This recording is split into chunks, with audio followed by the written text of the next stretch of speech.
Okay. Shabbat Shalom. We are back.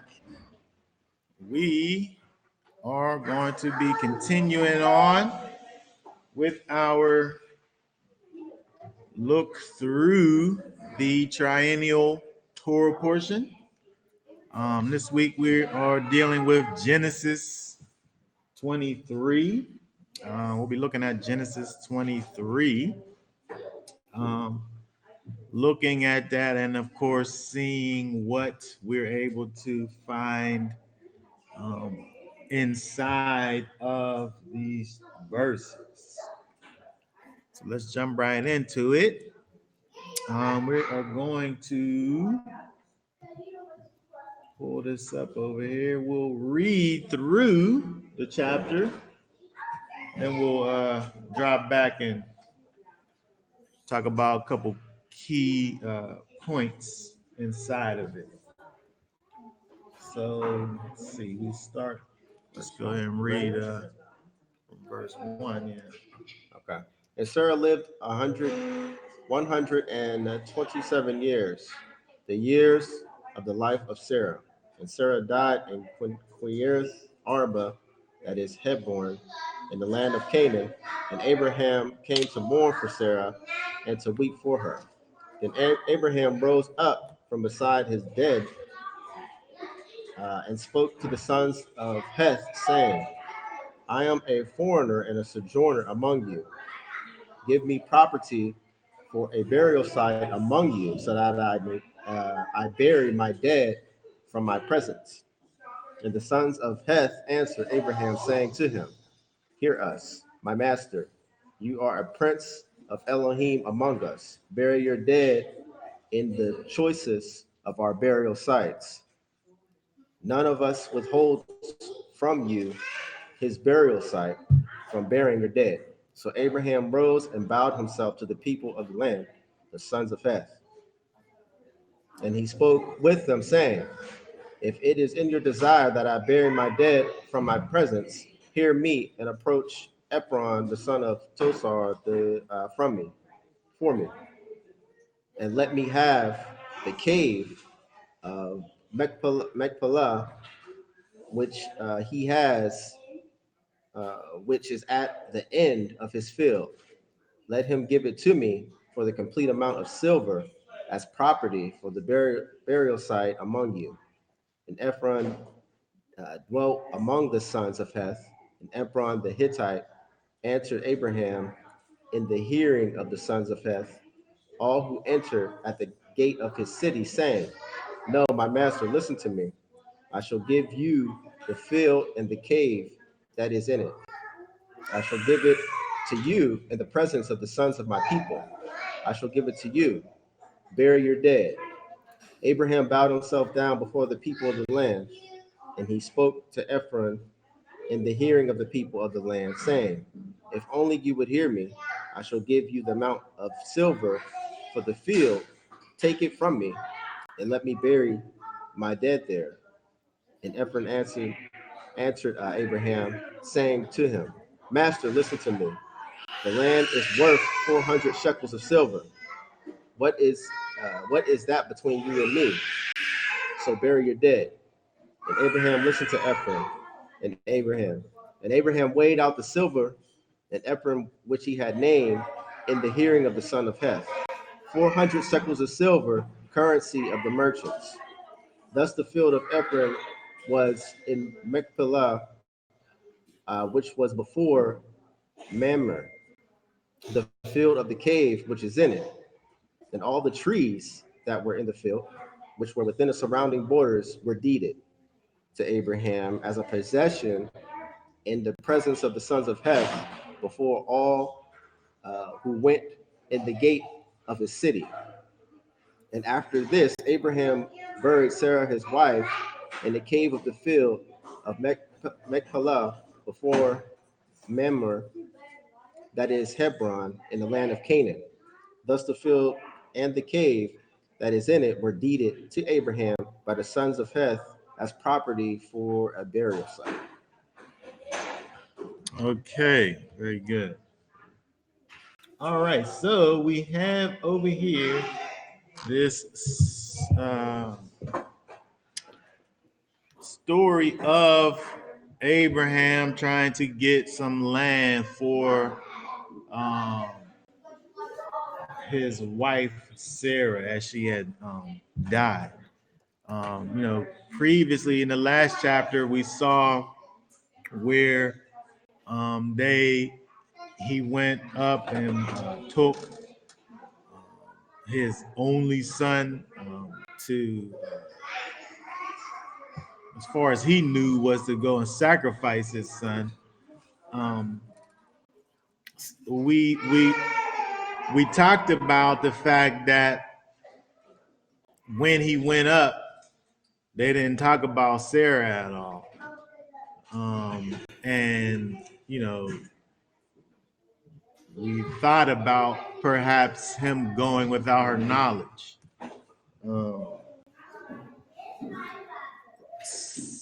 Some people, from a traditional standpoint, sometimes talk about the fact that because of the positioning of this story here, perhaps she found out about what Abraham was doing and like died out of shock because she had went through all of this to even have a child, and then for him to go and do this thing that he was going to go do. That of course is can't be substantiated, but there are many kind of Theories. theories from the so-called sages or what have you. But one thing we can look at when we look at this is understanding the importance of Sarah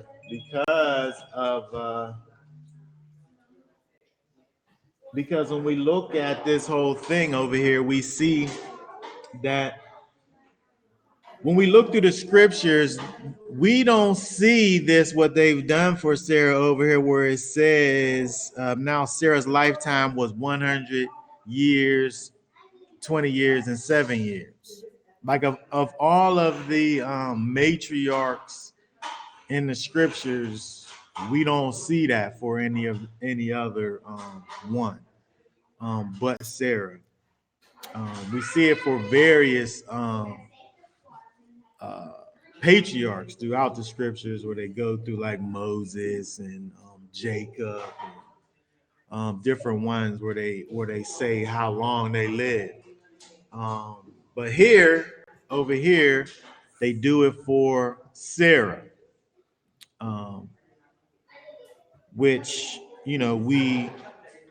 whenever we see things, I think whenever we see kind of these differences, it gives us a reason to kind of look into things more closely. So when we think about Sarah, we think about what she represents. We think about her importance, right? She, she was the mother of the promised. We see how, if we remember, when we was going through the story, all of the things that they had to go through in terms of even having a child, all the things that Sarah had to go through, even just being the wife of Abraham, being given away 2 times, and all these things. Yeah, I got to touch on that a little bit. Yeah. Because when I was reading 22, why I was so important that she brought up was she had a miraculous birth at her age. And the other thing that I noticed about her is that who would have thought of a woman at that age to give birth and then bring to I think it was important enough for us to know how long she lived. She gave birth, and then she miraculously weaned him. I mean, fixed her body where she could birth the child, and then was able to, wean him.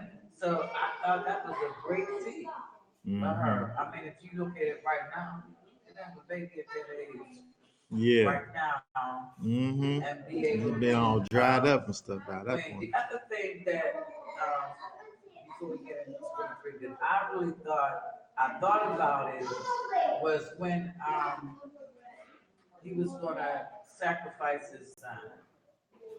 So you had gave some scripture, and I went home and looked it up because I want to reach that level like Abraham to be strong enough to go to the sacrifice. And what I discovered was in Hebrews that he trusted God, that even though he was going to sacrifice, he was going to wait for the resurrection. They never saw him. So I just wanted to say that for the class because to me that was I was thinking about it. What if God asked me, this is my only child? But I discovered through the New Testament that he knew, even though he was promised, and so I thought that was important. And the other thing you already know that I believe that didn't let Sarah know because she was saying, "You want my child." So I think it was very important that she was brought up of what she went through and how long she lived. And there are people that have been known to live right in our time to that age. Yeah. It's rare, but people do kind of I know someone that's live long. 102 right now that I want to go visit. So Yeah. I think it's what God wants to do. He wants to allow somebody to live past something. So in our time. Yeah. Yeah. So when we think about this chapter, really is about the death. It's really about the death of Sarah, right?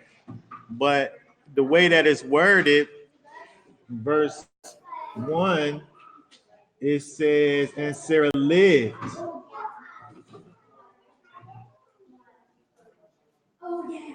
127 years, the years of the life of Sarah, right? So it's about the death, but it don't really talk about the death. It talk about her life.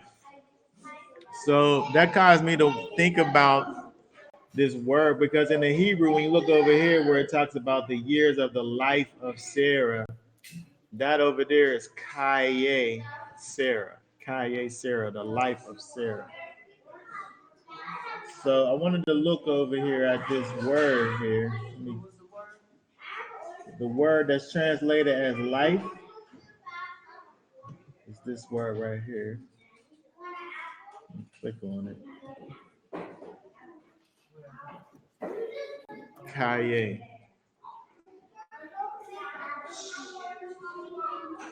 So here, let me put this over here. Kai looks like this over here is a het and a yod. Means alive. There's all these meanings, hence raw, fresh, like a fresh plant. When you think about like some salads or something, like how John be eating all these salads and stuff with these wonderful what was them little things you had, the little hemp things on Hemp top? seeds, yeah. Fresh, right? So that's kai, that's life, right? So again, we're talking about her death, but it's emphasizing her life. It's emphasizing her life. So I want to look at this word over here when we think about. This that means that means even though she's dead, that means her life is in the Lord. How Well, some people believe that when you die, you go to heaven. So is that what it means? Well, I think that it points us in the direction of thinking about life. That's all I can say. But she's dead. She's dead. But I'm saying, I'm not even talking about her life. I'm saying it, looking at the way that is put together, it causes us to think about life as opposed to death. Even though we see in the chapter over here, he's dealing with how to deal with his dead wife. But I'm saying verse 1, we look at verse 1, is helping us to think about what life is and life itself. It's like Not necessarily Sarah's life per se after death, but I'm saying life in general, the idea of life. Is that this? That's plumbing. Like, what is that? Check the TV out. Yeah, it sounds like some I did static or static. something. Yeah. So I'm saying that looking at that caused me to think about this idea of life,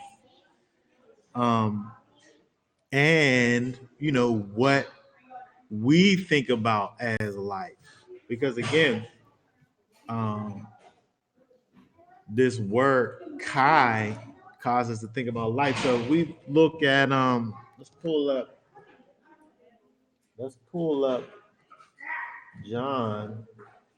Seems like we're gonna be looking at John a lot today. Pull up John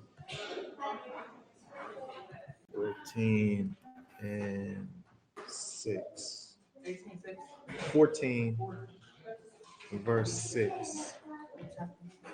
John 14 and 6. Yeshua, everybody there? I'll wait a minute. All right, 14 verse 6.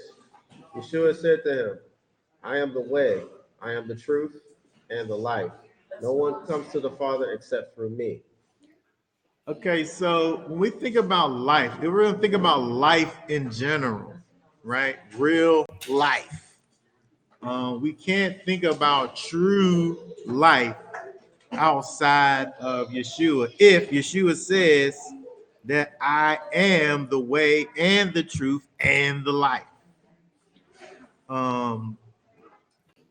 that's what I was trying to say. No one comes to God. That's what I was trying to say. In regards to what? She got life through him. But, you know, she's passed. Yeah. You know what I mean?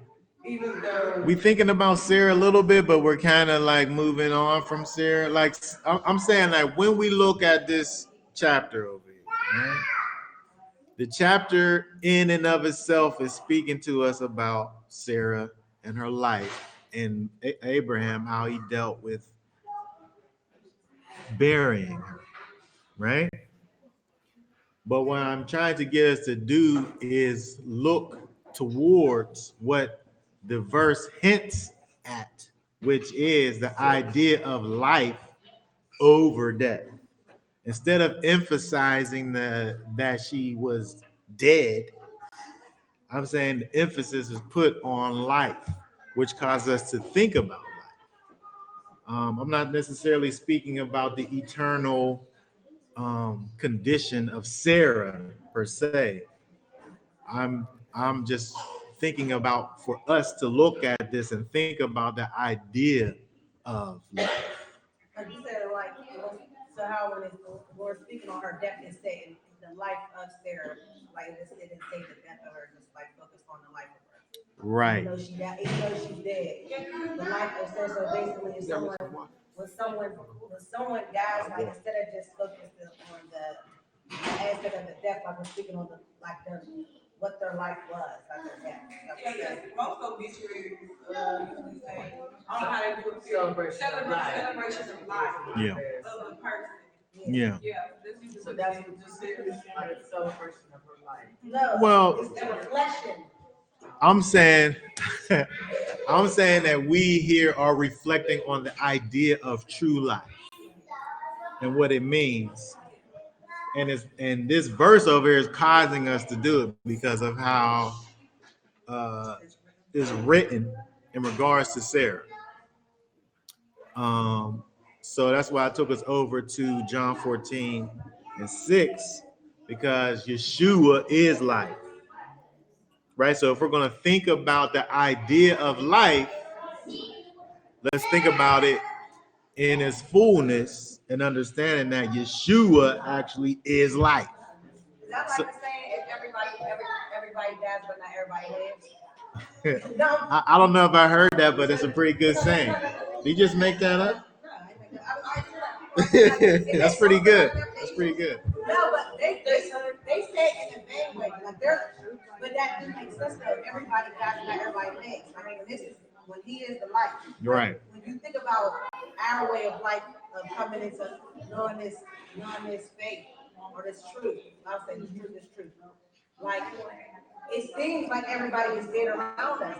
Yeah. Already. But Yeah, we they're come in living. here and look at this. They memorializing Yeah, death. so that statement Literally, is, like, people use that in songs all the time, and if they're using it just on the fact of, like, the person who said that in a song, they're using it on the fact of their fame and their money, because to the world that's living. What I'm saying is that statement holds a lot of weight, period. Yeah. Because Yeah, it does. Absolutely. Oh, I'm looking at John 5. That's what it says. Master, we do not know where we're going. How are we going to know the way? So that fits in with what she said. Yeah. So when we thinking about life, we can't think about life outside of Messiah. Outside of Yeshua, we can't even think about life. It's not even real life. It's death. Another verse I want to look at is Deuteronomy.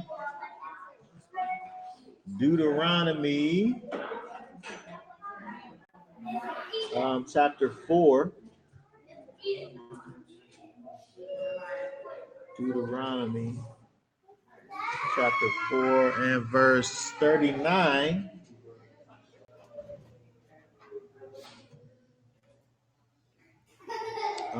Just read 39 and 40 actually, just so. Okay. Deuteronomy chapter 4, verse 39. It says, and you shall know today, and I shall recall to your heart that Yahweh himself is Elohim in the heavens above, and on the earth beneath. There is none else. And you shall guard his laws and his commandments, which I command you today, so that it is well with you and with your children after you. And so that you prolong your days on the soil which Yahweh Elohim is giving you for all time. Okay, so when we look at this verse over here, this is an interesting verse because, sometimes people might go to this when they think about the idea of Yahweh being one. But I think in the context, I'm not sure if this is saying it, because when we look at this, where it says over here, for you to recall in your heart that Yahweh himself, he is Elohim in the heavens above and on the earth beneath, and there is none else. And then I want to read 40 also with that, because it's kind of coupled with this. And because of this thing that the fact that the Most High is Elohim of above in the heavens and of the earth, because of that, you shall guard his laws and his commandments, which I command you today. So because of the fact that he's Elohim of the heavens and of the earth, do what he says do. So thinking about the fact that that Yahweh is Elohim and there is nothing else. Nothing else matters. There's nothing else that matters. Everything else don't matter, actually. The most important thing that we have to think about is the fact that Yahweh is Elohim of the heavens and of the earth. He's the mighty one of the heavens and of the earth, and there is none else. None else matters. So, Even though there's those that say, I always know that, but even though some say that the enemy is in control, but I don't go to that. well, we just have to weigh that against this verse over here, though, right? If the Most High is the Elohim of the heavens and of the earth, and there is none else, whatever power any other individual has, they only got it because the Most High said you can have it. At the end of the day, he's in control, right? So this is how we gotta. So even when we look at these two verses, this is why you guard his laws and his commands, because of the fact that he's where he is, the Most High. Let's get Ecclesiastes. Ecclesiastes 12 and 13.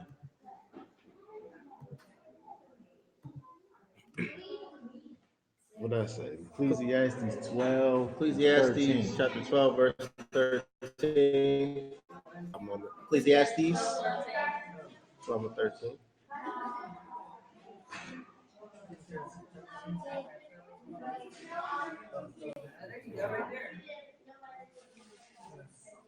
I got it. I'll read it. It says, "Let us hear the conclusion of the entire matter. For Elohim, fear Elohim, and guard his commandments, for this applies to all mankind."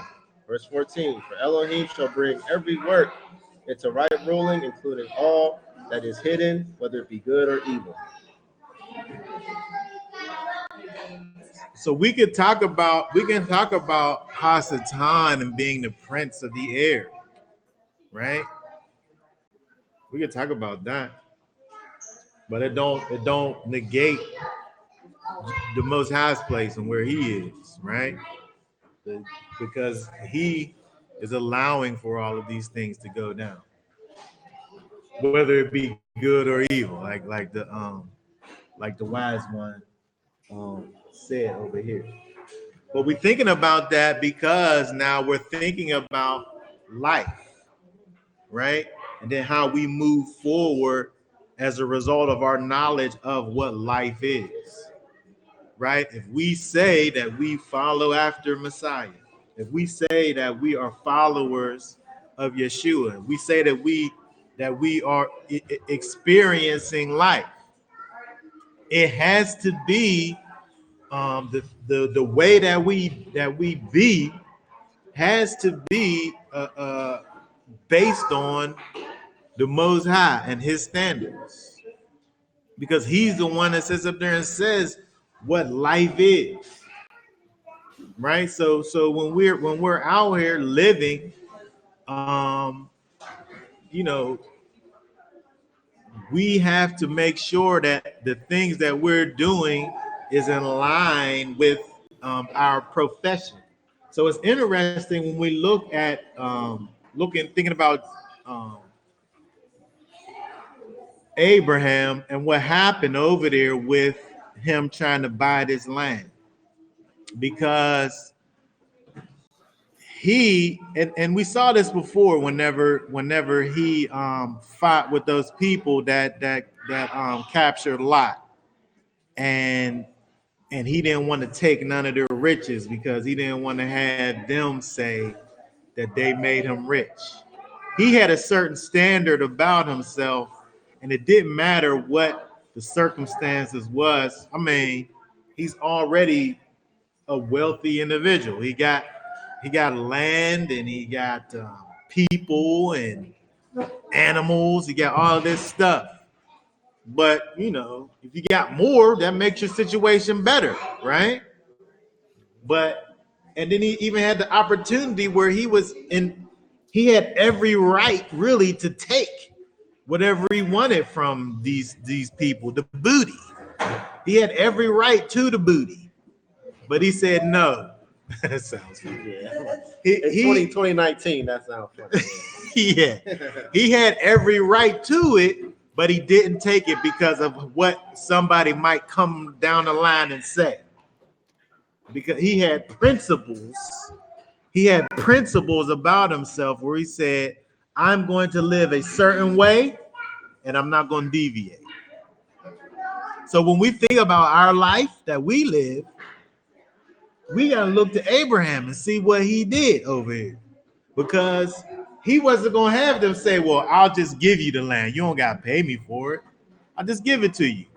Where they could just come back later and be like, nah, you stole it. Or it'd be like, if we let you get that land, we did not pay hold it over his Yeah, head. that you bury your wife in this land. Yeah. Because the man tried to say this land is what's them still for the He still counted it out and paid him. The man still took it. So I'll let you know that was good. But it's not like the man still tried to persist it, not take it. He took it. Yeah. Obviously. So So what are you saying? So, if someone offers me something, and I don't want to take the free, and I say, no, let me pay you for it. It's not wrong. no, but what I'm saying is that when we look at the character of Abraham, and this is just another example of what we see in Abraham, where he has a way that he is, and he maintains that, right or wrong, even with the whole wife thing. He had a way about himself, and he maintains a certain character. That's what I'm saying. If someone offers me something, So what I'm saying is that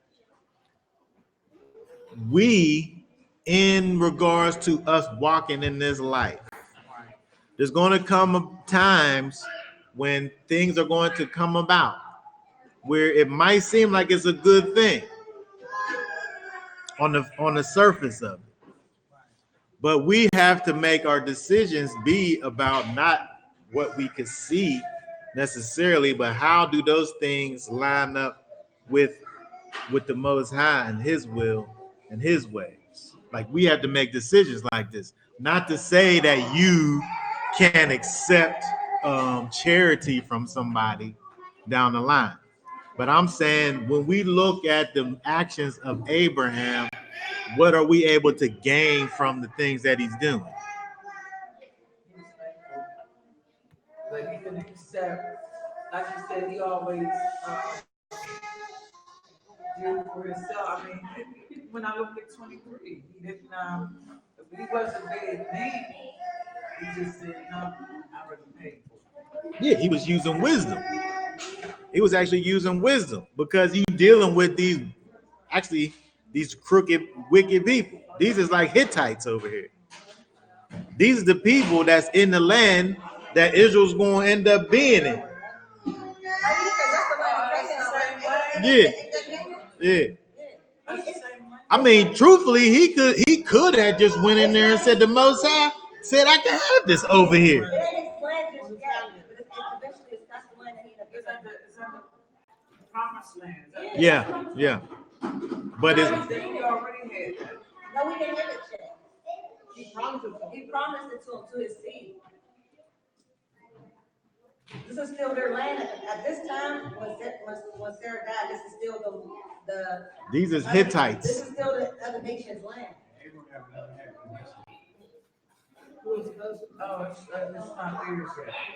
No, they didn't go into it. It was theirs, but it just Yeah. they didn't take hold of it. Yeah, he didn't get the possession of himself.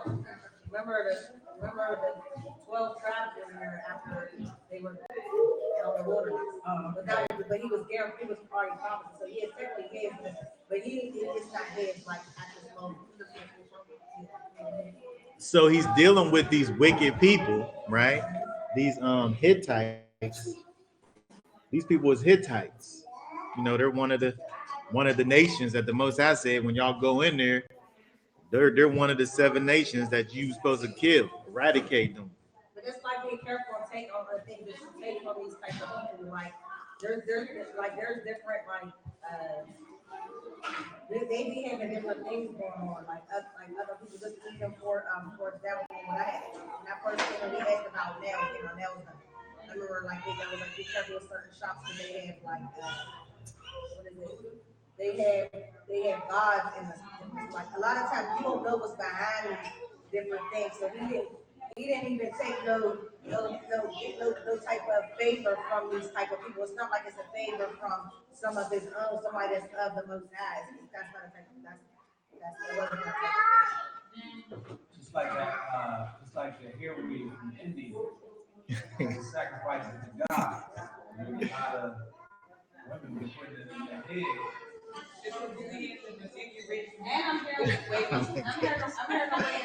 I thought about that. I wasn't going. I heard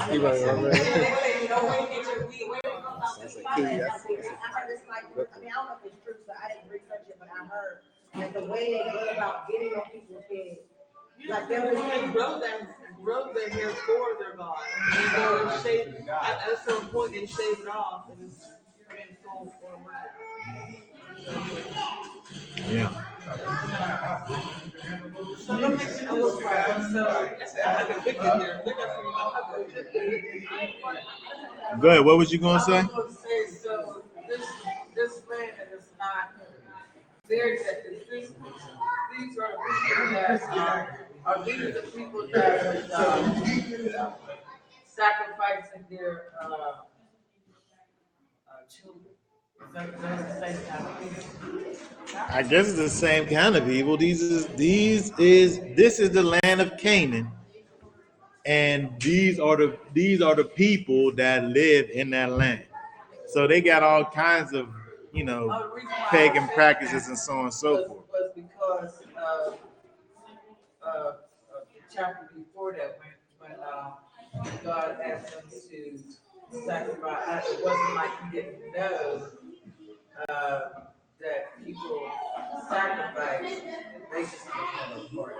Yeah, right. Yeah, Godly people. So I figured that they had that going on too. yeah.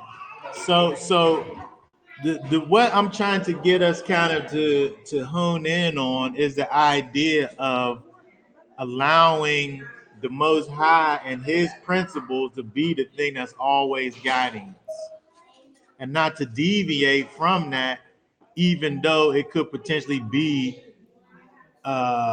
advantageous for us for a time. Because when we think about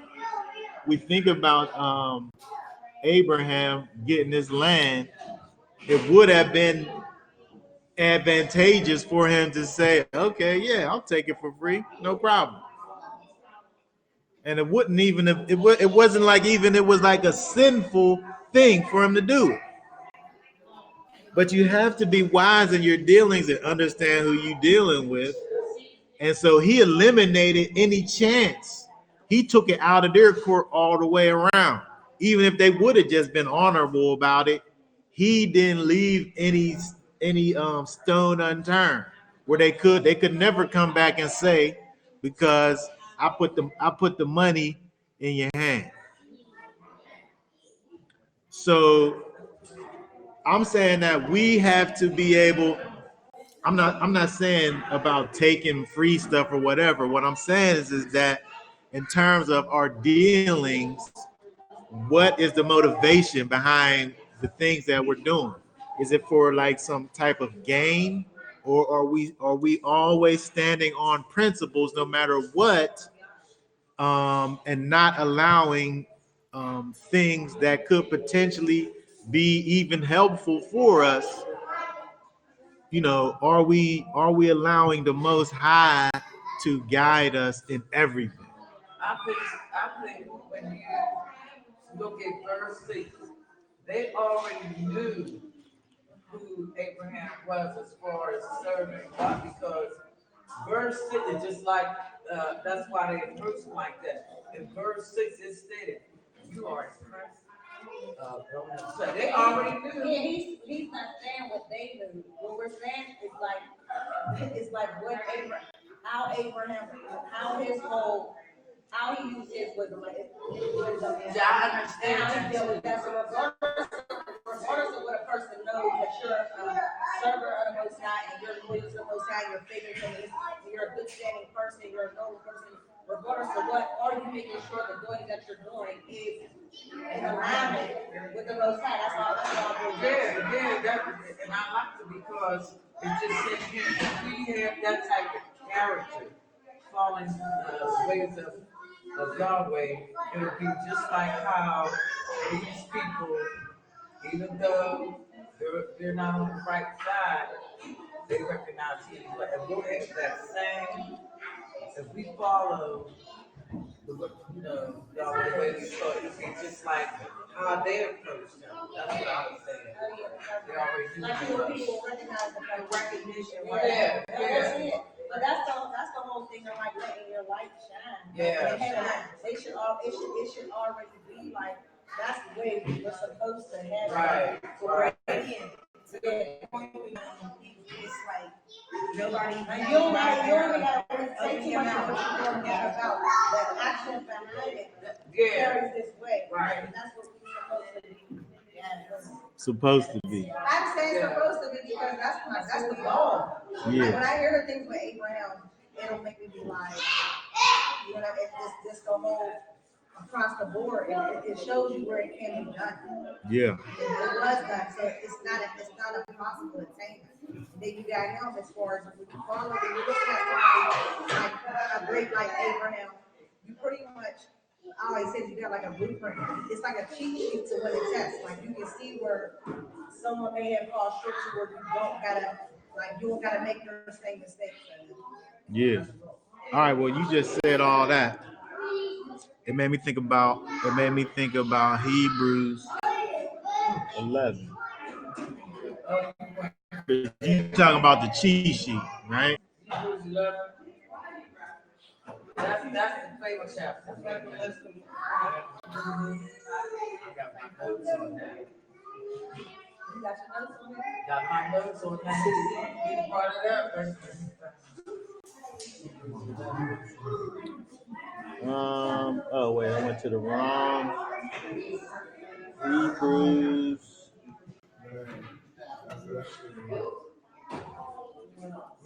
Okay, I said 11, but I meant to say 12. 12 verse 1. Monet brought up the cheat sheet. Hebrews chapter 11 is a chapter that talks about the faithful in the Most High. Right? It gives you examples of those who was strong in the faith that we're able to look to. Like Monet brought up the cheat sheet. We can look at what they did and we can know that we could do it too. Read verse 1 of chapter 12. We too then, having so great a cloud of witnesses all around us, let us lay aside every weight and the sin which so easily entangles us, and let us run with endurance the race set before us. Okay, very good. So hold on.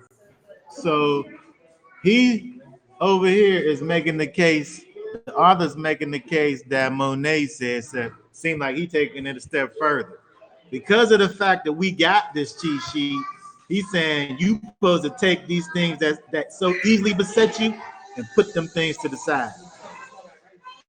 And they not supposed to you supposed to endure because of the fact that you got the cheat sheet right over there. We got this great cloud of witnesses. You know the answer. So put it there's no like excuse. I would even take it a step further and just Uh-oh. Well, go ahead then. What it say? look into the first chapter about the she was. Look what the doing that was set before him and brought the state after his spies and sat down at the right hand of the Lord. For considering him who endures his opposition from himself, that should become weary and faint in his eyes. Like that's like a end all be all. Like although we do have these examples, Yahshua and what he endured, that's like to me the end all be all. Yeah, but it's You you laid on and his life, he lived 40 days in the desert. his life was imperfect. But when you look at, I get encouraged by 12 because it has some folks up in there nothing. There's some folks up in there that stumble.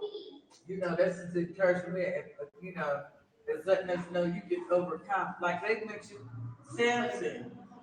He did a little stumble. So hold on, but But it's you trying to focus on the stumble though? You're not focusing on the stumble though, No, right? I'm just saying you could be encouraged. You could be encouraged. Because we don't want to talk about the stumble. Yeah, we don't want to. When you bring in someone into, I'm just speaking for me. I can't speak on my. When you bring the art of disappearance stumble to most people, they'll take that. I'm not saying you're saying that. What I'm saying is when you bring that word stumbling into some people, it gives them that leverage. Like, it's okay. Nobody's perfect. There you go. Nobody perfect. He knows my heart. It's human nature. We're not saying that, but we don't focus on it. my point was that the fact that he was perfect, he didn't have to do what he did. Right. But he could have easily got out of what he went through, but he did it for our sake. Right. So that's the ultimate example for me. Like that's like the end all be all. Although we do have this list, Yeshua being who he was, still decided to go on with the act sacrifice. He thought like, please take this cup from me. I don't want it. But he still went on and did it. Like that for me is like awesome.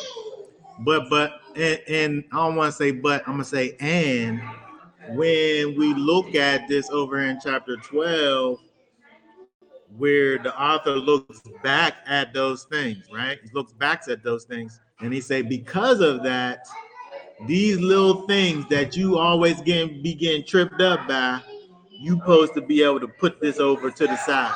You not supposed to be getting tripped up by these things that so easily beset you. That's why we can look at 11 for those through their struggle, still look to that verse of the example. Well, that's what it says. You have this. There's chapter and verses for us now in this book, but before was just a letter. So the thing that preceded this was chapter 11. And so when it starts at 12, it's talking about this great cloud of witnesses. It's talking about all of the people in chapter 11. Right. So all of that stuff that's on the cheat sheet. They still I mean, if we gonna think about it like a test, like that's just, I mean, if you got the answers, how you failing? Yeah, that's what I said. The reason why I call it a cheat sheet is because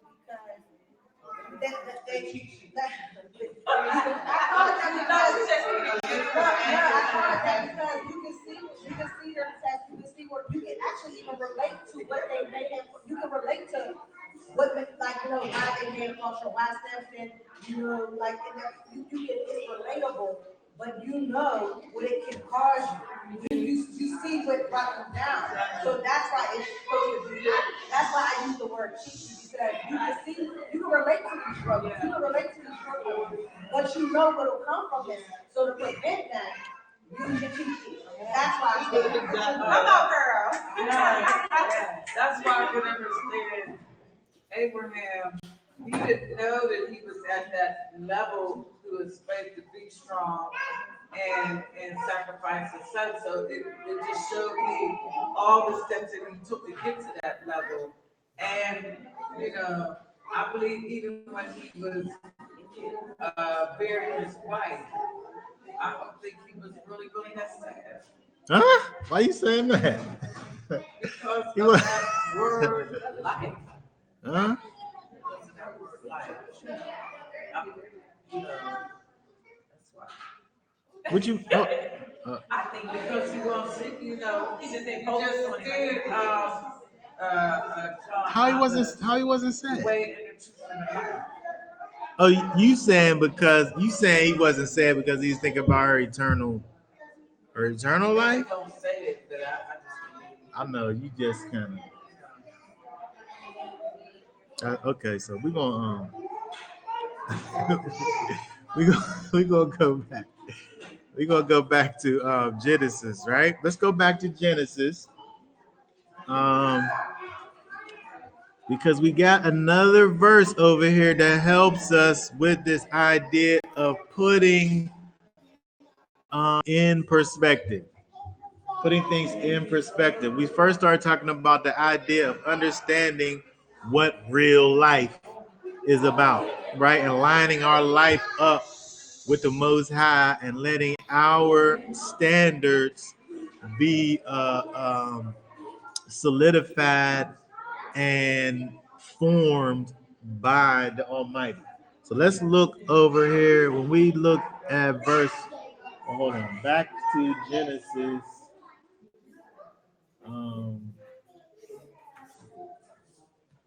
23 in verse 4, where Abraham's talking to this guy over here. He says, let's see. Verse 4, he said, I am a foreigner and a sojourner among you. I am and a sojourner among you, he says.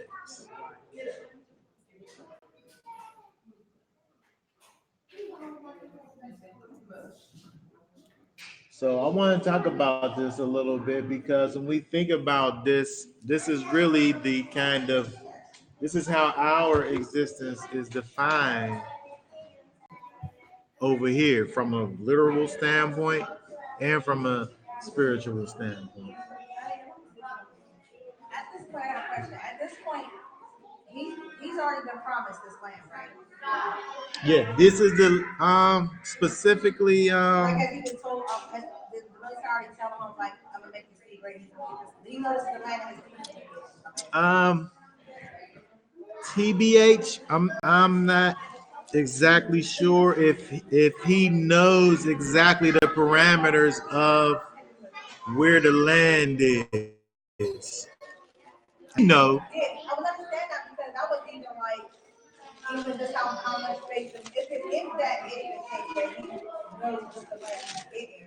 Because we'll let him even pick that, like, we'll even pick that as a variable for his wife, knowing, like, believing. I gotta go back and We didn't have that air of like entitlement, like this is Yeah, mine. but he was already told that, and I can see why he picked that land, because why did he pick that the very, Sarah, but he already knows, that's the thing.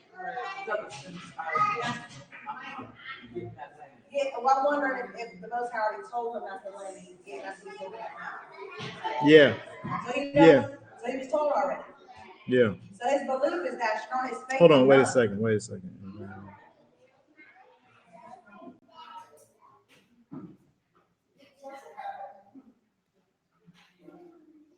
Oh, wait, maybe. No, he's been through there. I just saw over here, but he didn't say this is the actual. Let's see.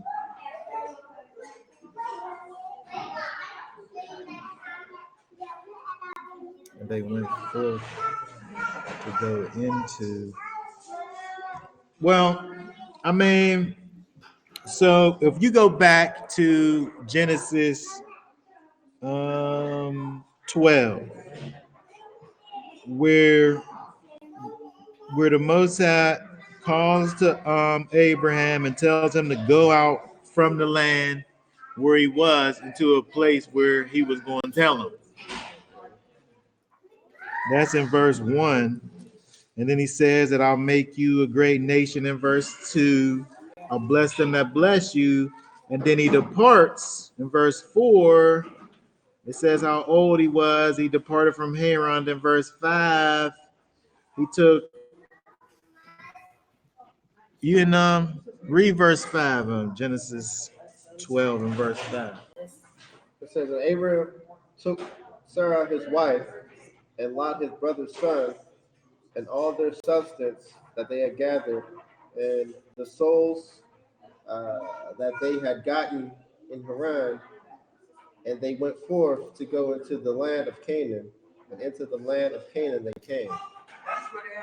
So that's where they're at. He went that way. It says that he went in, it says he went forth to go into the land of Canaan. But I don't know if the Moses said this is going to be the land at this point. This is where they went. But I'm actually not sure if he said at this point this was the land, because they go back and he actually back and forth through these areas, through his travels. Because in the next chapter he's actually dwelling in Canaan.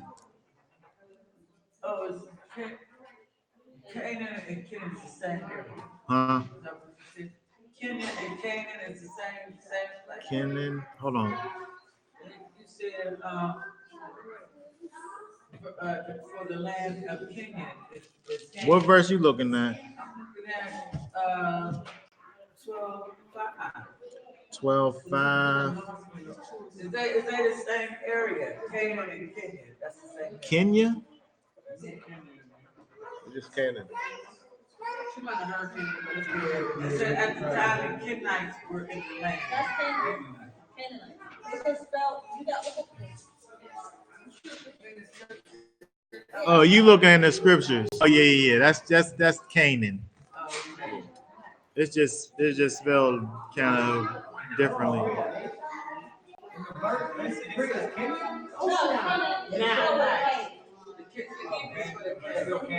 Yeah. So I would say that I would say I don't know that at that point. I'm not ashamed to say I don't know. I gotta double back and look. What's the question?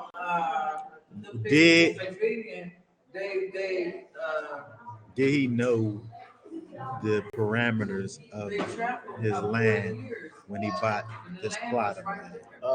Yeah, that's, That's what I'm saying. There was, the promised land was already, so we don't know if they transferred. Well, he does say, it says we can look and see that he was at one point dwelling in Canaan. And then we can also say that there was a point in time while he was dwelling there, whenever he had the thing with Lot, where he was able to say, you look over this way and you look over that way, and you pick a side, and whichever side you pick, I'm gonna go the other way. So where he was at that time, at least he was acting like it was his, if it wasn't. But I can't say with certainty, without looking for it, whether he actually knew at that time. But for him to pick that, I mean, whoever his not. Yeah, it was a perfect place, right? Because it is the land. That was frustrated his mind and said, bury him here. He followed that thought that did. Yeah. Yeah. That happened to be the land down the line.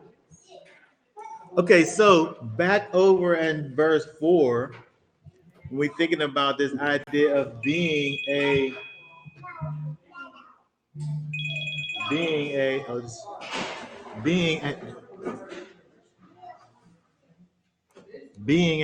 sojourner and a stranger in a foreign land, right? Again, we think about our life in captivity, being a stranger and a sojourner in this foreign land. But also we could think about it from a spiritual perspective. But first, let's look at these words over here. It says, I am a foreigner. Foreigner over here is translated as stranger in the King James. Oh, I got to get my mouse.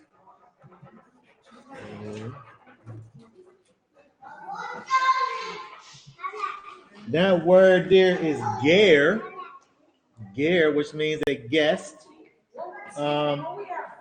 Genesis 23, verse 4.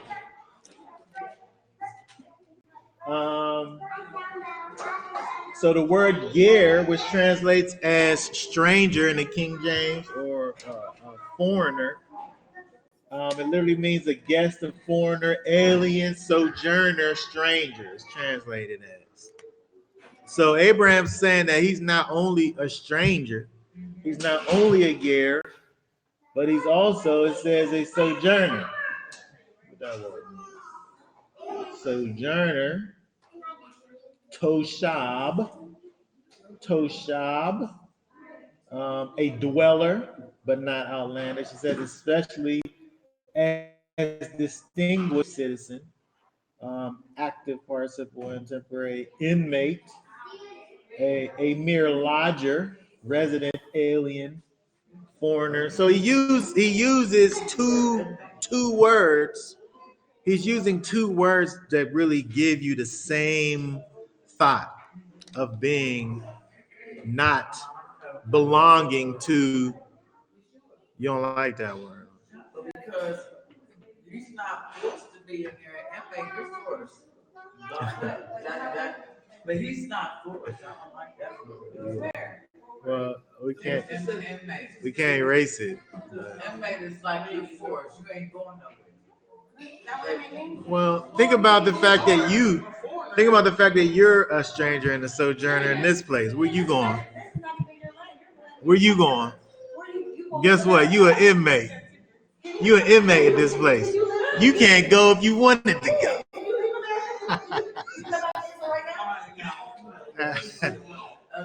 You get up and go right now. Let's see how far you get. So that's like the study. It's okay. You could. It's okay. And even if you still think about it, to like, if you just say inmate, Abraham was righteous. Everybody around him wasn't righteous. Right. So it's like the land, like even now, we trying to live righteously. Yeah. Look at what they promote and celebrate. We inmate to this. I think that's This almost is the like- best word. That's the word that you hate the most. It's probably the best Right, thing to that's describe what- us. yeah. Because we're in this situation. They got all this stuff around us that we can't control, Mhm. and we can't do nothing about it. Yep. There ain't nothing you could do. They make the Babylon makes the rules. That's a reggae song. And the people follow. That's a song. Yeah. That's But that another fits. thing- that's another thing that we are talking about is the fact that like you can't even like if you wanted to strictly go like we're not in captivity, if you want to strictly just live and not follow the state's laws and not get an ID, not get a birth certificate, you can't do nothing here. Yeah. You can't do nothing. So at some point we have to follow these guidelines that they made up even with the whole homeschool. You still got, even though you homeschool your kids, you still got to take home the state every year. Like you have to. This is like you have to. They're like basically they bring our own regardless if we know we ain't always like they can't do it. Guess what? You cannot not have a birth certificate in the United States. You can't obtain nothing. Who are you? Even though you know who you are, they gotta know who you are to survive in this life. Yeah, they just passed- Inmate. They just passed the law Inmate. right now. That if you Inmate. want to go to another country, you better come up with some new ID. It's called Inmate.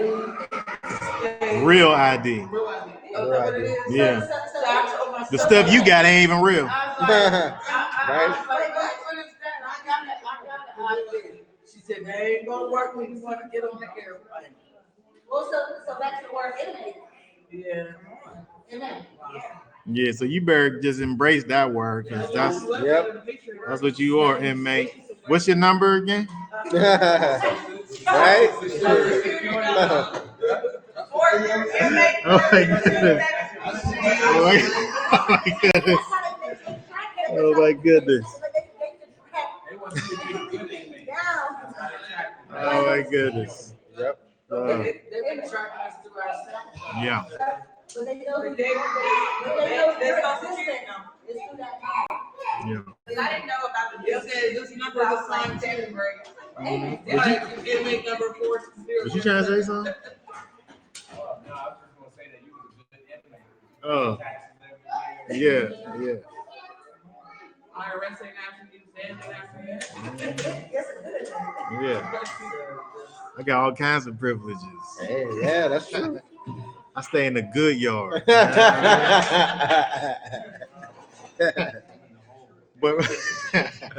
But but when we looking at Abraham using this terminology in terms of being a stranger and a sojourner among you, it's totally relevant.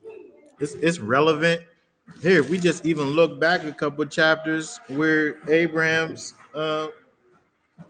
is told where his seed's gonna be at. In chapter 15, chapter 15, in verse 13. It says, and he said unto Abram, know of the surety that thy seed shall be a stranger in the land that is not theirs. It shall afflict them 400 years. Hold Oh, on. he's talking about chapter, that's a verse. And let's see what that is. Ger, stranger, guess. Same word, right? Is he talking about them being, in Egypt? Well, yeah, we talked about that where where it definitely Is he talking about the man? no, they weren't in Egypt for 400 years, but it potentially was 400 years from the time that this was prophesied and they came out of Egypt. We saw, if we remember, how when we looked at those verses, that we're able to see where there's things that apply to this after Abraham, and then also from a prophetic standpoint in terms of us here today. We was able to see both. But 13, that's it wasn't in Egypt. It wasn't enslaved those years there, or they talking about? no, it wasn't. They wasn't slave. They wasn't. About 200 years. They wasn't enslaved for 400 years. No. About 200 years. Oh, y'all was talking about this. I mean, Yeah, you was here, so you probably. she was here that day we added it up. I was here. I don't know if she was. Well, not to prolong it, but when we look at Genesis 15, we can see where there's things that apply to Abraham and his seed that came right after him, and we could think about that as being something that is connected to Israel that went into Egypt. And if you count from Abraham, you could get to the 430 years that it mentions over in Exodus. But there's also the fact that when we just read that 15 over there, it seems as if there's a connection between the time and the serving and the affliction. So the serving and the affliction in Egypt wasn't 400 years. When they first got to Egypt, they was on top. Remember with Joseph? Until they start. Yeah. And then so what we were saying then, and then also verse 16, but in the fourth generation, again, for the iniquity of the Amorites is not yet full. So at this point, when it's talking about the iniquity of the Amorites wasn't full. Amorites was another one of those nations that's in the land of Canaan. So everything wasn't going to be fulfilled yet. There was still things that was going to happen. So I'm saying that when we look at this, there's things that point to now.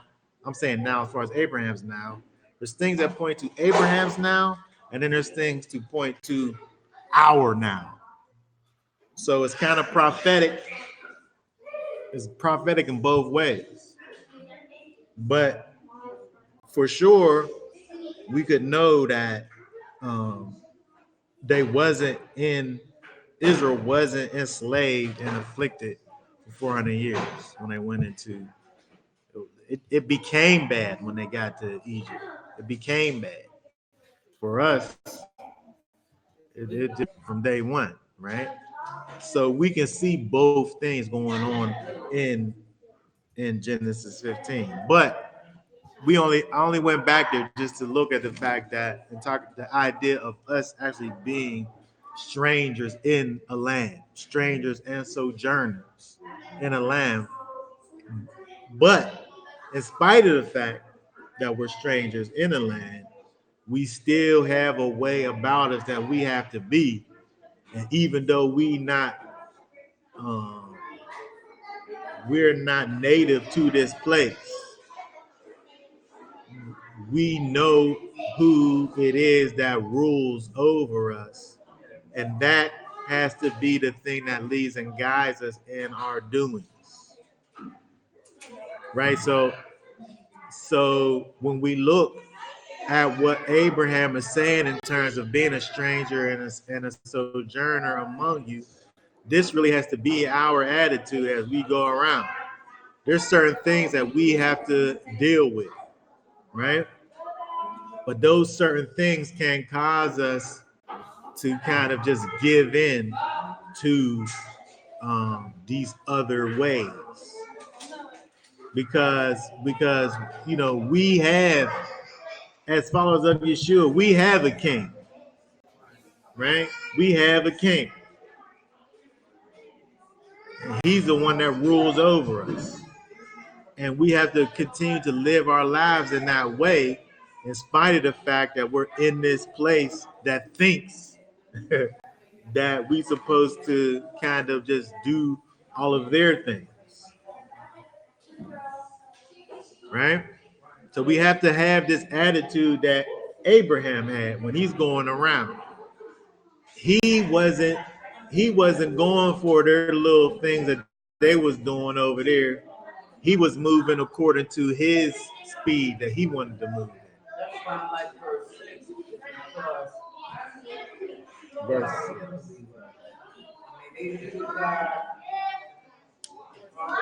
in this life, and the part verse says, we ain't gonna understand for you because you are a prince of darkness, and none of us is gonna fulfill this very sight you did life. In other words, to me, it's just we gonna have to just go and give them the land. It reminds me of Shadrach, Meshach, and Abednego.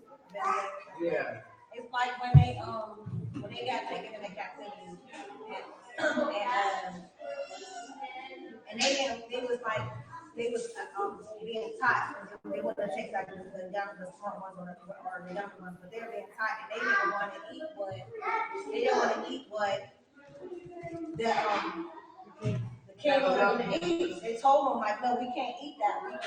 And they pretty much, you know, he gave them what they wanted, even when they got thrown into the them stand so strong on their custom, their beliefs on the Most High, and they got thrown into having that trust, regardless of what they're up against. They got thrown into the fire and burned. You know what I mean? Like, but being like living, like we're supposed to basically live in this world.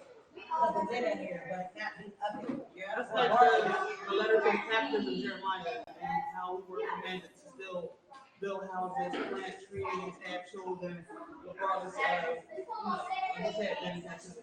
But it reminded me of so it was a whole bunch of controversy when Kanye said that statement. I don't know, like 2 years ago. Who? Like Kanye, 2 years ago, I think everybody was mad that he made a statement of slavery was a choice. And at first, like at that time, I kind of would have been like, why would he say something like that? And he wasn't saying it from the aspect that I'm thinking on it now. But when you think about it, as far as what we're concerned about, slavery was a choice. You know what I'm saying? Like as far as how our ancestors handled things, and like as far as the Bible, even when they used like they use technicality about what kind of like obey their master, but nobody's speaking them out for themselves. Like, you could be talking about the argument, but you're still supposed to be speaking for yourself. So even though you could be being taught the wrong way, if you're speaking it for yourself, he's gonna bring you to what you need to know and how you're supposed to be serving. If you want to learn how to serve, Yes. You seek him diligently. I can't remember what chapter that is, but you seek him diligently. he was gonna say they really don't want to excuse on go to get another. And when you really want to know, you're asking. Yes.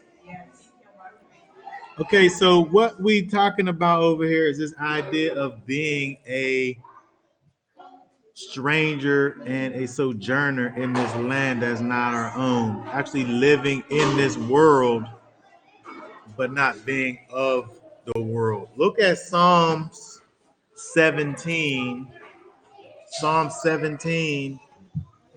13 and 15 through 15.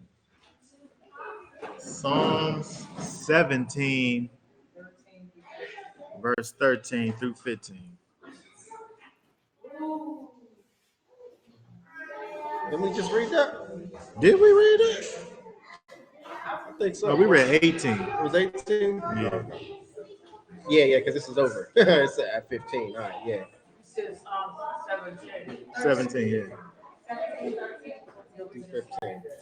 It says, "Arise, O Yahweh, confront him, cause him to bend, deliver my being from the wrong of your sword, from men by your hand, O Yahweh, from men of the world whose portion is in this life, and you filled their bellies with your treasure. They are satisfied with children and shall leave their riches to their babes. As for me, let me see your face in righteousness. I am satisfied to see your appearance when I awake." Okay, so it says over there, from men of the world whose portion is in this life. Men of the world whose portion is in this life. So when we think about the idea of being of the world, you getting all that you gonna get right now. This is supposed to be just a passport, so this ain't even gonna make nothing. Not to say that those who are righteous don't have anything now. But for those that are of the world, the best you gonna have is right now. It says, men of the world whose portion is in this life. And most of the time of the world, even those who might not be just strictly intentionally evil, but they're driven by success. They're not driven by the Ruach or the Most High. Their main focus and accomplishment in life. Even for me prior to coming here, I would have been pushing my daughter for strictly success. Like that was the game of the American way, the American dream. So a lot of times people don't get really evil. Like they probably don't wake up like but their main drive to all the good that they want to accomplish. They're just for success and it passes down generations. It's not driven off of the Most High and to be successful and flourishing in health. And all that could just come with it and be blessed with that. But for the most part, they're driven by success. So what we have, good. I just wanted to, real quick, I just wanted to say, I can't remember what scripture it is, and I'm yet you might know right off the bat. Whenever he says, if you are of the world, you are not of the Most High. And when you are, yeah, I can't remember, but basically when you are worldly and you're liked by the world, He said the world's not gonna like you because of Yeah, John 17. And when you are on the Most High, just that scripture in and of itself, in my opinion, I feel like when you are walking, even if you are astray, that's when you know. If you want to look weird or like it's not in tune with the normal thing, right? You figure like, I mean, some of the highest. This organization I'm going to start with. But literally everybody around us, except for this section right here, everybody around us is getting ready to fight. And this lecture up is the same way, but everybody around us is getting ready. Like this is what everything is. So we're the only ones that's like trying to keep this. Yeah, we're like, bro, like I'm not even, I don't even miss it. I'm still mad that I even got hyped about these type of things. But everybody, that's what everything is right now. All the Halloween stores is up. They're all the family and friends. They're looking at me like, oh, this is good. And that's just stop. It ain't for the little ones, but it's like, it's bigger than y'all. Y'all get it. It ain't about fun. No, it's not. That's what a lot of people, there's a lot of people that even know this, but they reject it because, oh, well, I'm just doing it. What about you? It's just for fun, just for the kids. So it really is a you against the world. It is. It really Look at 1 John 2 and 15. 1 John 2 and 15 through 17.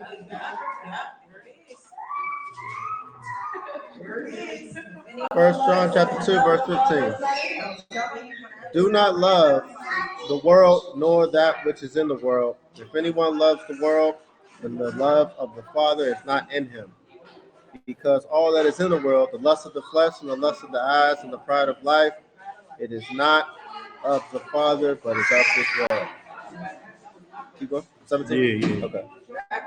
And And the world passes away and the lust of it, but the one doing the desire of Elohim remains forever.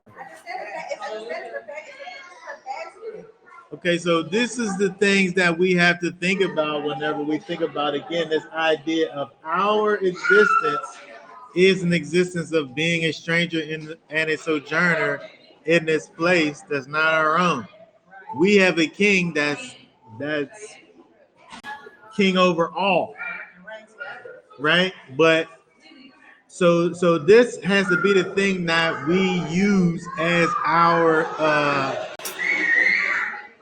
this is the thing that motivates our dealings, is the fact that we have a king that is king over all, not these people that we see over here on TV, right? They can't be the thing that motivates our thinking, right? The thing that we can't sit up here and have our motivation be riches. Not to say that we can't do things that cause us to gain wealth, but our motivation can't be that, because we are in the world. We're in the world, and we got to have dealings in the world. But the world can't be the thing that dictates our situation. Because we're connected to the Almighty. Over here, it says if anyone loves the world, the love of the Father is not in him.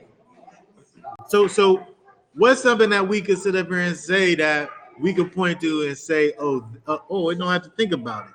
All these things is in the world, because all these things, the lust of the flesh. So it's saying that if you're loving the world, then you're motivated over here by the lust of the flesh and the lust of the eyes and the pride of life. Huh? Yeah.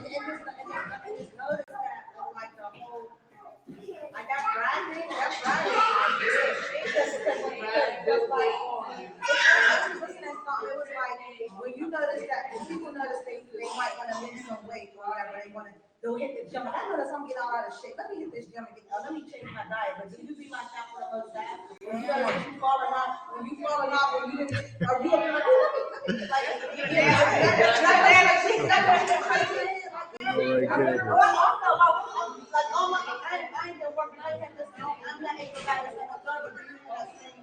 I literally had this same conversation with someone. I'm like, we go get our nails done, our hair done. We want to pamper ourselves. Do we really take that every two? Like, no, that time is dedicated to the Most High, and really our relationship. Things like that. It's deep that she just mentioned that. I just had a whole conversation about that. Like, we don't dedicate ourselves to the Most High. I always do that. I'll go whenever I stop smoking. I'll go when I stop drinking. I'll go when I stop. How do you perfect? So if we think about what it's actually saying over there in 1 John in terms of the lust of the flesh and the lust of the eyes, all of that stuff that y'all was talking about, like getting yourself all done up and even being overly kind of physically conscious without thinking about the inside. I mean, we should all be healthy. Don't get me wrong. Like you should be concerned about those things. But we got to be able to have that same energy that we would have for the Almighty. So whatever kind of work or whatever that you gonna sit up here and do to make yourself look nice on the outside, or pampering yourself with the little, making yourself look good, whatever that looks like. Do you have that same kind of drive in terms of your spiritual situation? Because I know I know how long it takes for y'all ladies to sit up there and be get y'all little hairs done and all that stuff. It ain't just like a little thing. Like you put some serious time and effort into that situation, right? But at the end of the day, what is that though, really? I'm saying not that in and of itself is something that's bad. But what I am saying is that when we do so much for these things that at the end of the day really are just the lust of the flesh and the lust of the eyes and the pride of life, and those are the things that motivate us. It got to be all those things together. Those things being the thing that motivates us. That's the thing that makes it bad, right? Because we literally do have to go out here and do all kinds of things in this world. But when we're doing these things and the motivation behind it is so that we can like have stuff or look a certain way or have like some kind of status about us, right? And that's the motivation. But I look at it for myself, you know, when I want to find time to study. Ooh, I am so sleepy.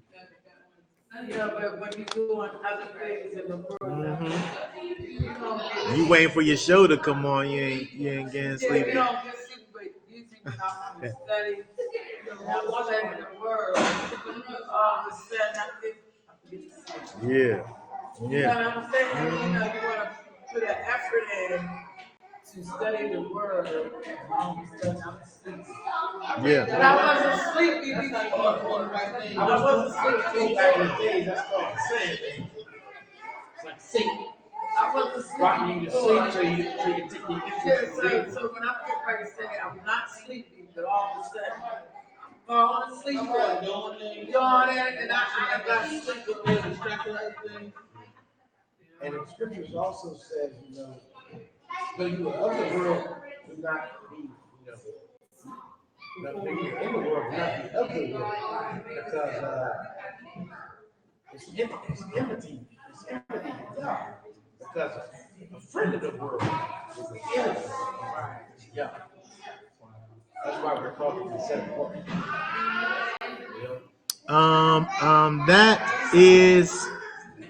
That is James. That's James 4.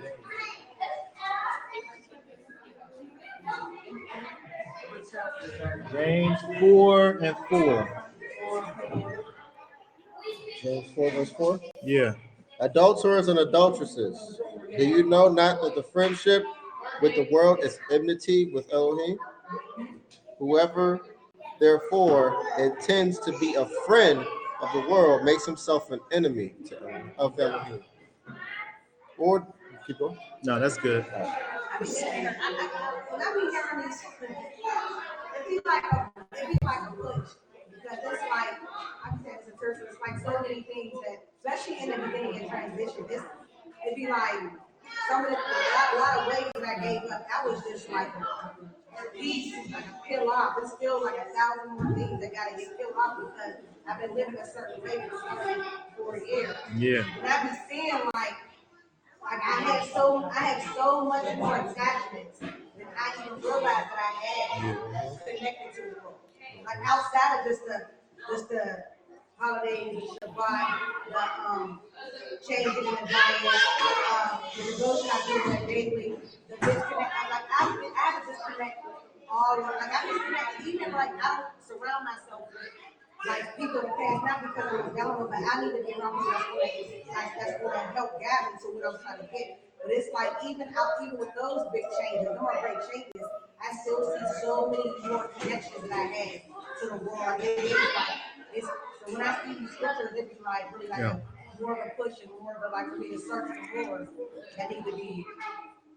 It's one thing to kind of stop doing something, but it's a whole other thing to take away that desire or the opportunity for you to do the thing. I could always just stop doing something, but I still want to do it though, even though maybe it's not readily available. As soon as the opportunity presents itself, I want to do it again, right? That's more so like thinking about as far as not even just there's like just ways of heart as far as like stubbornness, as far as let me see something. Just not being as forgiving to like them are all things that are not them can't those ways them are ways. Them can't come they can't come with me. Like you know, like Yeah. so the doing like these doings is habits or whatever, them are That's where but that's just comes from. that's just the Out of you, just took that from you. That's where those tests come from. But that's what I'm like, let me see Yeah. stuff like this, 'cause like I said, I'd be so surprised that other attackers are going through that. Like, even as far as that saying, like, I only love those who love me. You know what I mean? Like, that's not right. A right way, that's not a right thought process. You know what I'm saying? So the desires of doing things might be wrong, but I might have these ways to where, like, I don't Yeah. care for a person that It's definitely a process, but we have to be able to like be on the process. You know, nobody's gonna sit up here and just automatically just be everything that they supposed to be.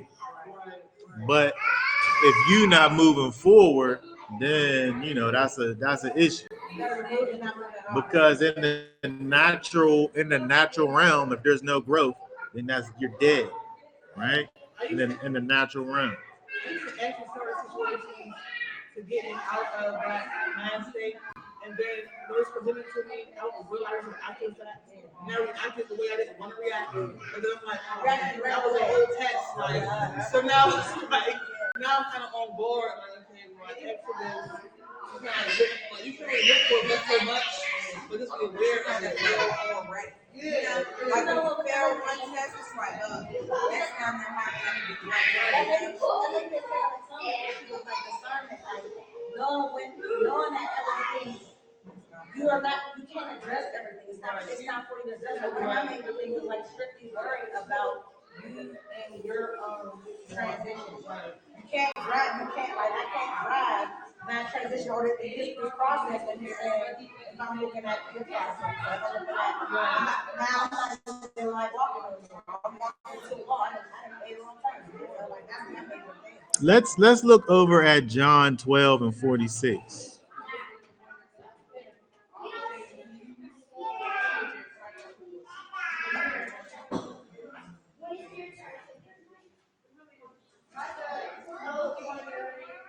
Because even though we're talking about a process, there got to be a process, right? So what that say? It says, I have come as a light into the world, so that no one who believes in me shall stay in the darkness, or stay in darkness. Okay, so no one who believes in me should stay in darkness. So first of all, if you are staying in darkness, it would seem like you don't believe in Messiah. It seems like, because it says no one who actually believes in me stays in darkness. So there got to be some type of. I mean, we just think about it just from a natural perspective. If I'm in a dark place and I put the light on, light is in there and it takes away the darkness. So it kind of don't make sense when we think about the idea of light and darkness kind of mixing. Like from a natural perspective, they can't exist at the same time. Unless you're talking about like a black hole or something. But they might not even be real black holes. Yeah, that's extra. You know about that. But from a natural perspective, if there's light, there can't be darkness. Right? So this is like where we're supposed to be at, in the light. Right? We're supposed to be the light. 14, look at John 14 and 17. John 14. And we saying all this because we strangers and sojourners in this place. We're light people. even though we live in this dark world. You are the light people, right? that's your home, right? It seems like not what's in our life. It seems like everybody around is like zombies. Like everybody else is the same with just different face. It seems like everybody's like moving the same. True. It's a spirit. So It's like everybody's moving the same.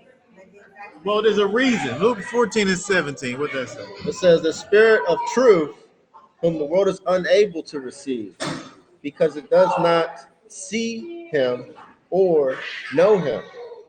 But you know him, and he stays with you and shall be in you. Okay, so when we think about this idea of these people who are just in like being how they are, they like that because they can't see. They can't see the truth. They're unable to receive it, it says right there. Because it does not see him, it says, or know him. The world don't. So when you're in the world, you can't see the truth who is Messiah, the spirit of the truth. You can't see it. So when somebody sit up here and they got all this stuff to say about only believing in the Old Testament and all this, the spirit of truth, that person's actually in the world. They can't see the truth because they don't have the spirit of the truth. They don't know Messiah and he doesn't know them. So you gonna sit up there and bash them over the head with scriptures, and it ain't gonna do that. They ain't chosen. You know what? My current situations lately have been dealing with a lot of Torah-only people, and those that profess to be Israelites but are found to be Christian-lights. You know, they want to be Israel, but they still attach it to the Christian values and teaching. So what I've been shown is like you said, darkness cannot comprehend light. You know, the light shines into the darkness. So when I'm hearing these things and they'll attack the name of Yeshua or the Hebrew language, then they have the audacity to have the Hebrew name attached to their profile. So I'm like, wow. So, but then I know that for a fact that anyone that does not confess Yeshua HaMashiach is our Savior, they are anti-Messiah. You know, it's that simple. You know, they do not have the Ruach because they do not know him. He says, my sheep hears my voice. So it's obvious that they are not his sheep. Because I'm being asked, oh, you keep Sakat? Oh, you keep atonement? Oh, don't you? You know, then again I said, oh, you might not keep the atonement the way we do. Or you might not keep Pentecost the way we do. Because you follow the ways of the Pharisees who did not believe themselves. So that is something that you do not have. So of course you wouldn't understand. You know? That's why we got to guard ourselves up for real, man, because we're not in a physical war, but we are in a spiritual war for real. Because there is a lot, and I always say this new age awakening has been distorted by twisted doctrine to keep our people from knowing the truth. You understand? When we look at what Messiah talks about in terms of his sheep, the people who he wants to know is going to know. He said, my sheep is going to hear my voice. When that word goes out, when that spirit of truth goes out, the people who is supposed to be hearing it is going to hear it. The ones who ain't going to hear it, the ones who's in the world, they're not going to see it. They're not going to get it. It's just going to pass over them. We have to be able to get to the place where we're, like the sower that Yeshua talks about, where we're spreaders of truth. We're shining our light. But that sower, he didn't make the grounds be like they should be. He threw the seed out there, and some of it landed on good ground. And the stuff that landed on good ground, that stuff grew. But he wasn't going up and taking the finding the good ground and putting it there and doing all of that stuff. He just threw the seed. And we got to get to the place where we are just light shiners. We're not like a flashlight that's like just pointing it in a particular direction. We just shining that stuff all over the place, right? Little flashlight like this. That's what I was gonna say, earlier, like I changed my whole, my whole thought process on how people receive the gospel, whether they receive, whether they don't, the things that they do. It all ties into the message. Just how, people, this is their heaven. Mm-hmm. Those who don't choose the Most High, this is all they got. Mm-hmm. So I don't even hate on their prayers. Unless it infringes on my life, I'm like, okay, be you over here. You know what I'm saying? Enjoy it while it lasts. Right. You know what I'm saying? And I'm over here serving the Most High. And like you say, you see on deaf ears, keep it moving. You know what I'm saying? I'm not trying to replant and plant again, and you know what I'm saying? Nah, like, okay, I'm choosing that. And keep it moving. And those who receive. Those who don't. I don't get upset about it. I don't get frustrated. I don't get all emotional. Yeah. Man, why can't you hear this? I was with one brother doing ministry one time. This is when I was a Christian. And I still think that makes sense. For secular, he had somebody to pray for him. And he's like, nah, I'm cool. He said, hey, man, don't ever refuse prayer. Don't ever refuse prayer.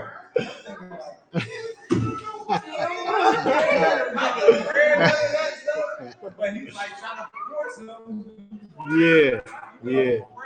And I don't get into that anymore. I just let the shit fall when they make it. Yeah. So how do you feel though? No, I want to see what you got. This is the one I was talking about. This is here with it. Yeah. For those when I came to you, you told me a lot of people was going to reach out to you recently.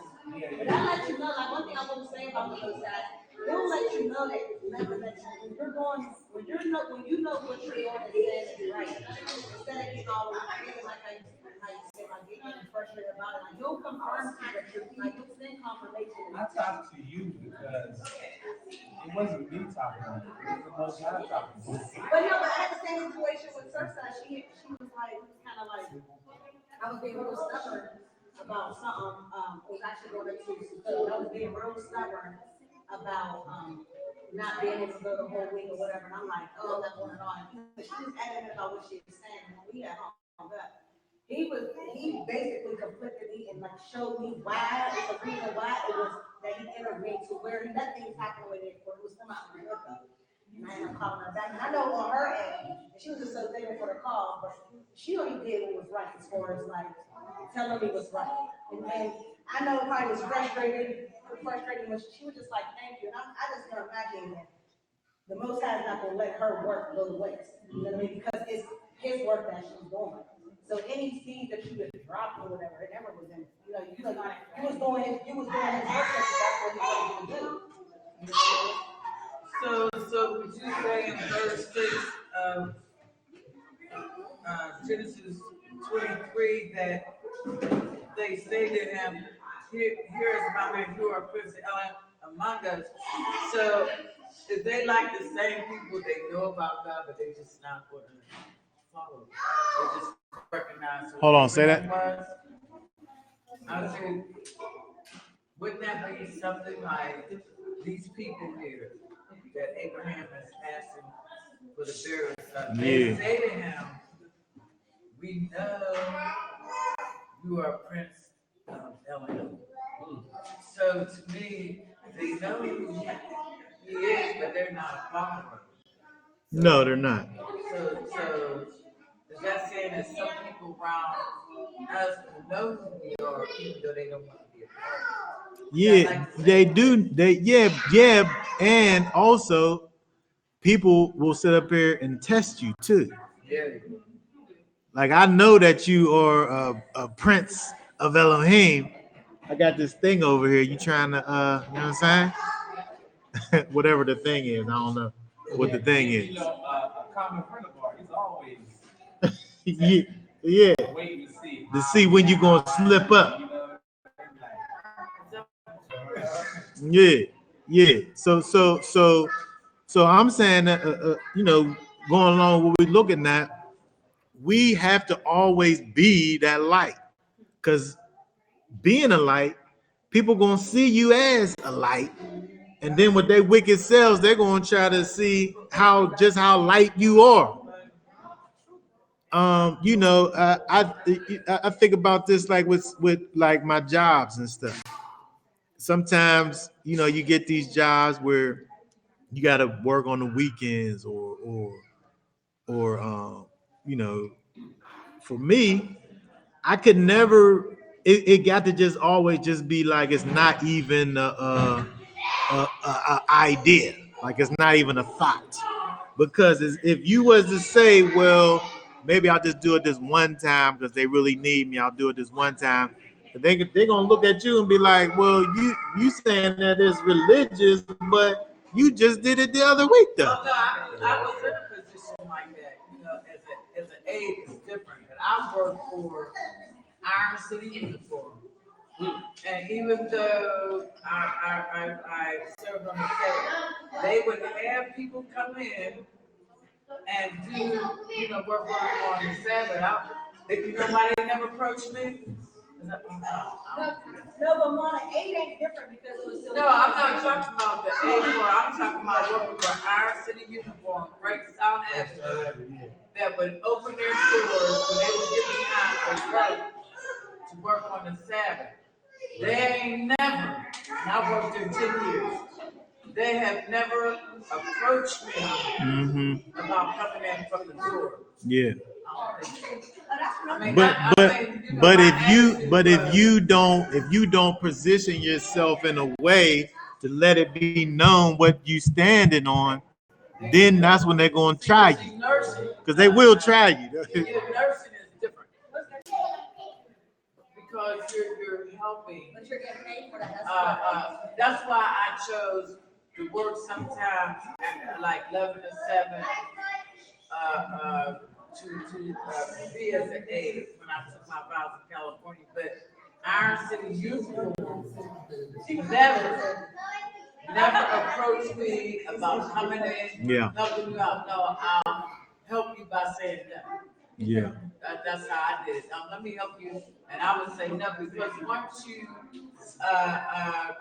tell them from the door, you know, they ain't never volunteered to call me up and say, Miss Smith, would you come in? Because first of all, they knew that I wasn't going to do it.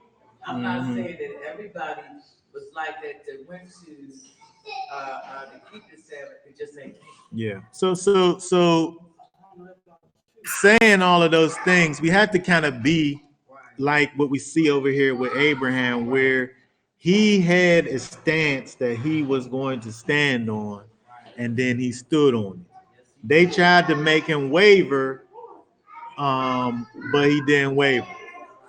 And we likewise have to live our lives in the same exact way, because this world is going to come against us, is going to present to us all of these shiny things, these things that look nice and feel good and taste good, and all of these things, these all of these opportune moments are going to be presented to us, and we are going to have to at some point say, I don't want that.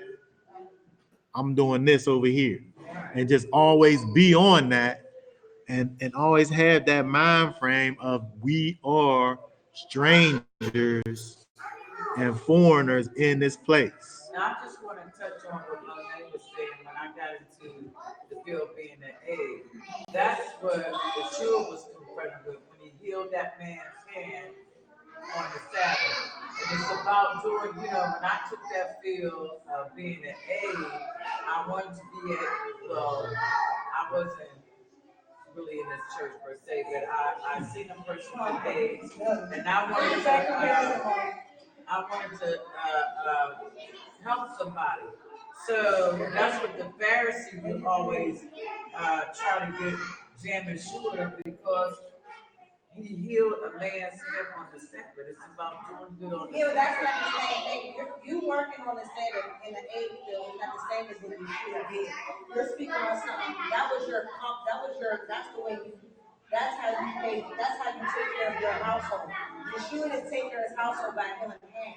But he still is about doing good on the Well, Sabbath. I mean, That's what I'm saying. I think what we don't want to, we never want to. I'm just saying that I think that it is good to do good on the Sabbath. And Like that, in that sense. well, what you mean? But just work for free. But you work for free on Shabbat. Don't pay me, but I'll come in and help you. I mean, that's, if you're comparing, don't come in, but I'll come in and do some good work and take care of I think that I don't want to get into the conversation of but I think that I'm saying we can't really look for kind of loopholes in our situation, whatever our situation may be. The scriptures say what it says, and we have to try to kind of line ourselves up with that to the best that we can. It's hard to kind of get in people's situation, but what we have to always do is be able to just take the word for what it says. It says you're not supposed to. It says that it says you're not supposed to work. So it also talks about an ox in the ditch. So can I break the Sabbath to save a life? It seems like you can. But should I make a continuous kind of? You can't plan. You can't plan your ox in the ditch. It's something that happens. Some unforeseen thing happens, and then you deal with it.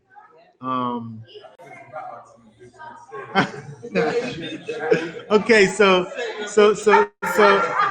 that being said, does anybody have any last thoughts or questions or comments about this whole thing, this idea of putting the Most High first in all the things that we do, and being a stranger in this strange land? Go ahead. I like that. It's mission. What my mom kept putting out as far as them saying, you're a prince of what did you say? Elohim. All right, so everybody, there's a lot of people that don't know the Most High. They'll say they know him and they're speaking. I mean, there was a time that I thought I knew him and I thought I was going to go crazy, but everybody knows him, but everybody don't serve him, right? And they don't serve him and love him how he wants to be served and loved. Yeah. So it's just like that's another thing as far as like making sure we do have that strength of not being up and broke. Because many women everybody's not gonna speak against them. But you know that basically how we're supposed to be living or how we're supposed to serve them. Yeah. And it's gonna take Yeah. And we really have to get to the place where our relationship that we have with the Almighty is something that kind of spills over into every area of our situation. Not where, it's just this thing that I do, on Shabbat. But it's like it spills over into our whole lives. And that's kind of what we see with Abraham, where, he has a standard. Like we have to be able to have a standard. Or our standard is Torah, right? Our standard is the character of the Almighty. So we really have to get to a place where that relationship that we have with the Father at some point begins to kind of materialize and look like something, where we begin to be a light, and where people are able to not only see that you are kind of different, but like it get to a place where it's like defined and it's not like obscure. Like they know who you're with and who you're not with. They know you with the Most High. They know you're not with the world, right? And those things aren't confused because the ruach in you is causing there to be a distinction between you and the world. Yeah. Ruach it means spirit. I want to get rid of all my old friends. I literally, I see, I said, I see Africans. I mean, I don't know what tribe they're from. Indians. Yeah. I don't know what, but they really. Even, I just seen the other day that they I was looking at this picture. These both Indians was in their mall. I don't know what they were. Whatever they were, they were. But they all had their they be having their covering. Yeah. I mean, hit the toe, and I'm like, I'm looking at me and they here. It's Because it's culture. We look like everybody else in the room, Yeah. and they're the only ones that set apart. You know what I'm saying? No, there was another child. Yeah. This is what really made me want to get my clothes together. Because I'm at, I was in Dollar General, and I got these Milani earrings. They're like they're the ones that come from out of the country. So this Muslim lady comes in. Milani Yeah, you're not is Milani. African But this trash. Muslim lady comes in, she's covering her so she's like, oh, I like these Milani earrings. And I'm like, oh, thank you. They look like this. Mom, some of your Hebrew. But I'm like, no, I don't even look like I look regular. But it made me feel like, set apart. And I should be looking set apart. I'm not saying nobody did me like I feel. I want to look different. Yeah. And that's what I mean. Yeah. It's a total package. That's what I'm saying. Like, there's so many attachments that I have. Yeah. So these are things that I'm used to looking and dressing the way I've been dressing for years. Yeah. You know, so this is good. Like, I see, like, dang, I really got this attachment. When I go shopping, I don't first think, let me go grab me some outfits. I be like, let me grab me this sweatsuit. You know, I don't ever think of something. I don't ever think, let me go grab me some head wraps. That don't come to my mind first. Yeah. I don't like that. That's why I think the last day I realized that I had so many more attachments. It's 100 more attachments I got to do. Now I feel like it's there. Yeah. Are you saying that you want to look like every day? Every day, not I just just on have a the friend actually she worked with her hair covered back. She's a Muslim that keeps the Sabbath. She's my friend. I'm trying to invite her here. She's the only Muslim I ever had that keeps the Sabbath. She goes to her. Now she is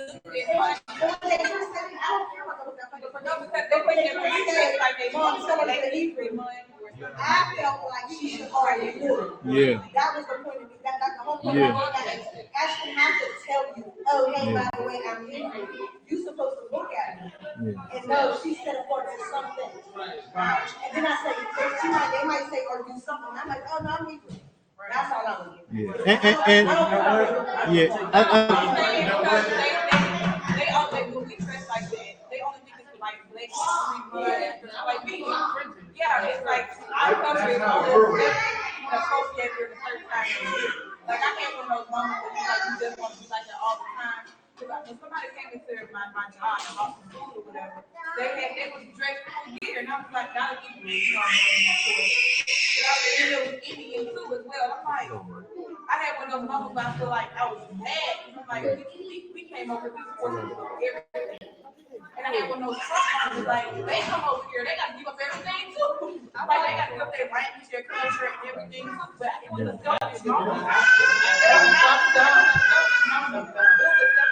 feel like we were forced out of it. You know, I feel like it should be done. But it was a selfish moment. It wasn't right. Yeah. I'm just saying, it was just, I had one of those moments, like, that's the only time we got that type of clothes. It was difficult when it's like February or Halloween. I don't know that, but we're in a point where it's not even. That whole math, for me, the math, we're not even forced to dress the way we do now. At this point, we do that at leisure. So regardless if we came upon, we're now, it's like an indoctrination. So now it's just, this is what we do, so this is how we dress. Like if we go out dressing, we're not going to dress it. We're not going to get mad. It's just for me, it's a mental thing. Like for me the other day, I went shopping with them. I had gone to a cinema, and everybody used to be dressed like that. This lady said, "Oh, I love the look." She shouldn't be saying that. If I was dressed like this every day, she won't be saying, "Oh, I love the look." You know, and so all I'm saying is, it is something that I and I think I think that the thought that just to go to that we go away with is that really that's really the mind frame that we should have. We have this thing that we know. We have this relationship that we've begun. So now, as that thing grows, let it be able to touch all the areas in our life, and it just not be like I said, like this thing that we do on the weekends, right? Let it be able to touch everything and spill out and overflow and affect everything that we're doing. Because then we're really kind of manifesting this idea of being light, not just being a candle and stick it under the table, right? We're letting that light shine in this world of darkness. You know what? I don't have to say anything no more like I used to, where people used to always ask me was I a Muslim. Because I had goofy, right? Because it's written all over your shirt. Let me tell you something. Man, like I told you, Ruach said, look, if you're going to be flashy, flash me. You know, I'm serious. So now when I wear my stuff, I don't like to say nothing, man, because it speaks for itself. They look at me like, oh, he got the light. Because I try to be set apart. I try to be set apart so much. I try to be set apart from those who claim to be set apart, but yet be found to be still attached to the world. You know, because that's what happened. There's a lot of infiltration going on. That's why we have to be very careful and work out our own salvation with fear and trembling. That's why I try to flip this stuff with almost everything that I wear. Yeah, I can look fly too. But guess what? Even if you fly too, you know? I told Tony a long time ago that came on. I say, Tony, by the time I'm done, these Israelites will be a fashion. But they gotta understand that true is much more than just a fashion statement. It's a life of obedience to our Creator. That's why I have the chauffeur symbol. Wake up. Wake up. Okay, all right. So that being said, we will say Shabbat Shalom. Shabbat shalom. And y'all willing, we will be. Oh, we're gonna be at the feast next week. Okay, we'll see. We'll see you all next time. Okay.